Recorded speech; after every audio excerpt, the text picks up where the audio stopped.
I'm going to give you 20 seconds to guess what the title of this film means. Tick tock, tick tock.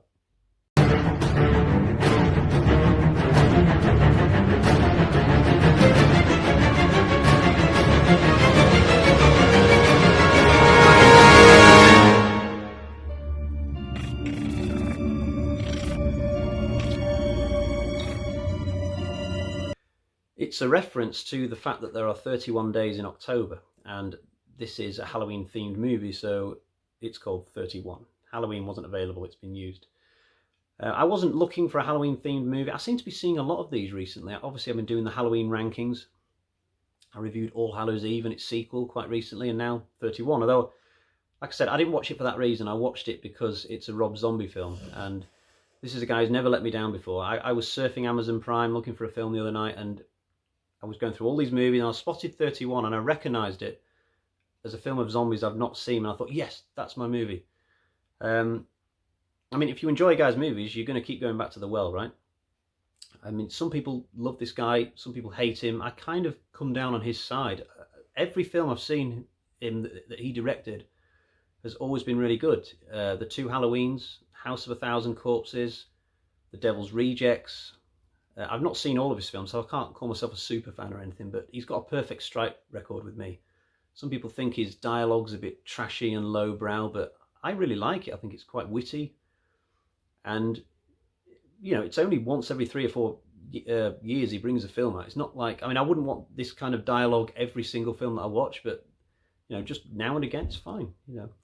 So what's this film about? It starts off with, I think they're circus workers, the main good guys. They're sort of travelling in this camper van across this dusty, deserty state. We're never told explicitly which one, although it could be Nevada, Texas, that kind of place.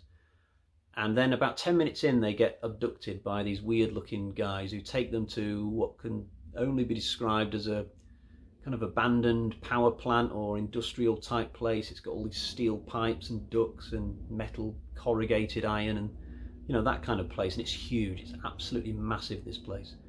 And it's at this point they get told, you're in a game, you've got 12 hours to get out of here or you die. Oh, and you're going to be hunted while you're trying to escape. Now, I read a review after the movie that described this film as kind of horror's version of The Running Man, and that's exactly what I thought when I was watching the film, even before I read this review.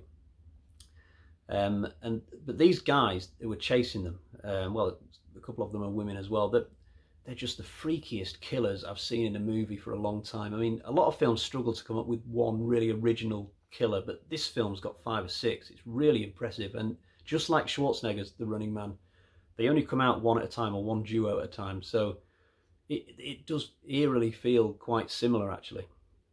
The best of them is called Doomhead. Well, they're all called something head, so one of them might be called Sickhead, another's Schizo Head. But this Doomhead, we get to see a kind of glimpse of him in the prologue, but he's definitely the most efficient and scariest of them all, I'd say. And he's played by a guy called Richard Brake, who I thought I recognised him. And when I looked up his wiki after the film, I realised that I've seen him in about 20 films and just never even really thought about it before. But I certainly won't forget his name or face again. This character was just absolutely made for him, and he put in an absolutely brilliant performance. Malcolm McDowell's also in this film as kind of one of the lords up high, presiding over the whole affair. Kind of a strange role for him, but he's not in the film that much. There's a lot of actors in Rob Zombie films who then go on to be in other Rob Zombie films. He likes to reuse people for little parts. So, you know, when I was looking through Wiki at who'd done what, a recurring theme was that, oh, look, they've done some other Rob Zombie film. On the protagonist side, I only really recognised Sherry Moon Zombie as someone else who's come in for a lot of criticism in the horror community, similar to her husband for what she does. But I think she's a good actress. She's been in every Rob Zombie film I've seen, and she's always good. I don't see what the criticism is there. In fact, I think her performance in this film is actually one of the best I've seen from her. I think she was very good. So, and I was glad that the good guys were of a certain age in this film. Too often, you know, they're all kind of 20 or 21, but everyone on the good side here was sort of 30 to 60. It felt different, you know, and they could put up a fight as well. I've seen so many horror films recently where the protagonists have all been completely wimpy pushover. you know, and then there's like a really super powered villain that they're up against, so it feels really overpowered compared to these weaklings. And then you have to come up with a cheesy, cliched way of getting the weaklings to kill the overpowered villain then. So it just, I don't know, I just don't like that.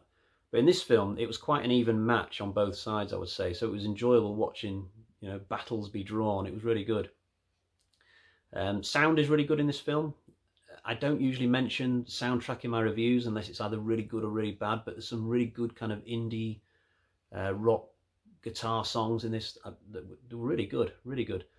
There's this cool effect that I wanted to mention where it's like a screen transition that goes from like right to left or top to down. It's obviously something that's been done before in TV and film, but I've not seen it for a while, and it was done in kind of a neat way here. You know, Zombie likes to put all these little touches to make his film sort of stand out, and I like them. I thought it was really good. The film has a good ending. I won't say whether it was bleak or happy, but it felt different. It felt original, and one of those endings that you're still sort of thinking about it a couple of days later. Yeah, I really, really kind of gave it my seal of approval. Very good. I'd say my biggest criticism about the film, probably my only one actually, is just how unrealistic the bad guys' hideout and whole setup felt. It felt too easy for them to have this place, this massive place, and for it to be undetected in modern day America. It was just bizarre. It was like a big Bond hideout. And all the places they go to in this area, there's no real theme, or there's nothing clever about the location or the production design in that. That was a bit off, I think. And if I compare the opening of this film to House of a Thousand Corpses and Texas Chainsaw Massacre, also films that start off with people traveling in a camper van and then they stumble across some horror. You know, in Texas Chainsaw it was the Sawyer family, and House of a Thousand Corpses, it was, what are they called, the Fireflies? They felt like realistic situations that could happen in real life, and that's what made it feel so scary. You know, the phrase I like to use is that those situations were improbable, but not impossible, if you see what I mean. But in this film, this setup with all these weird lords in wigs, and they sounded English, and all these stalkers, these freaks and geeks, and this massively ridiculous area that was the size of the Pentagon, it just felt like complete fantasy land, but not dissimilar from The Running Man, actually, you know, Schwarzenegger's film. So because of that, it kind of knocked a few points off for me. You know, it's not scary at that point. It's just, okay, it's still entertaining. I enjoyed watching, you know, these battles inside this place, but not scary. You know, fun, but not scary. So yeah, but on the whole, I enjoyed it. It was a good film, and I felt happy afterwards that I'd watched a good movie, you know. In terms of the review axe, it's time to swing it. I'm going to give this movie 3.5 bloody axes out of 5, which is above average. Not quite excellent, but it was close. If they just made the whole villain's setup a little bit less efficient, a bit more raw, a bit smaller, I think it would have made that excellent rating. But as it is, I would still say it's another good film for Rob Zombie to have on his CV, and as far as I'm concerned, he's kept his perfect strike weight with me. I'd like to see 3 from Hell. I've not seen that yet. So that's all for today. That is my review for 31, and I'll see you again next time.